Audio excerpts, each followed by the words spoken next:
বলেন লাআনিনুল মুসনিবিন আহাব্বু ইলাইয়া মিন সাজালিল মুসাব্বিহিন। হাদিসে কুদসিতে আল্লাহ পাক বলেন, শোনো, তাসবিহওয়ালারা যখন তাসবিহ পড়ে, আল্লাহ আল্লাহ বলে, সুবহানাল্লাহ বলে, আমার কাছে ভালো লাগে। কিন্তু কোন পাপিষ্ঠ যদি গুনার ভয়ে আমি আল্লাহর মহব্বতে কাঁদতে শুরু করে, আল্লাহ বলেন তাসবিহওয়ালার তাসবিহর আওয়াজের চেয়ে পাপিষ্ঠের কান্নার আওয়াজ আমি আল্লাহর কাছে বেশি ভালো লাগে।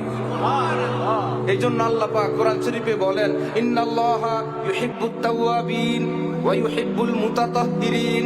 শুনো, ভালো লাগে আমার কাছে যারা নেক বান্দা, তাদেরকেও আমি ভালোবাসি। যারা ভুল বিচ্যুতি হয়ে যায় আবার তওবা, কেবল বেশি বেশি তওবা করে, তাদেরকেও ভালোবাসি। বলেন তো, যারা ভালো মানুষ চিন্তা কি বেশি তাদের, না যারা মাঝে মাঝে অ্যাক্সিডেন্ট করে তাদের চিন্তা বেশি? কার? যারা অ্যাক্সিডেন্ট করে তাদের না? যেই ছাত্র পড়া পারে তার কোনো চিন্তা আছে? যে একদিন পারে একদিন পারে না, তার চিন্তা বেশি না? রব্বুল আলামিন জানেন যারা নেককার বান্দা তারা তো আছে ভালোই, কিন্তু আমার গুনাহগার বান্দা পাঠি যারা, আহা, সেই বান্দারা তো বড় পেরেশান।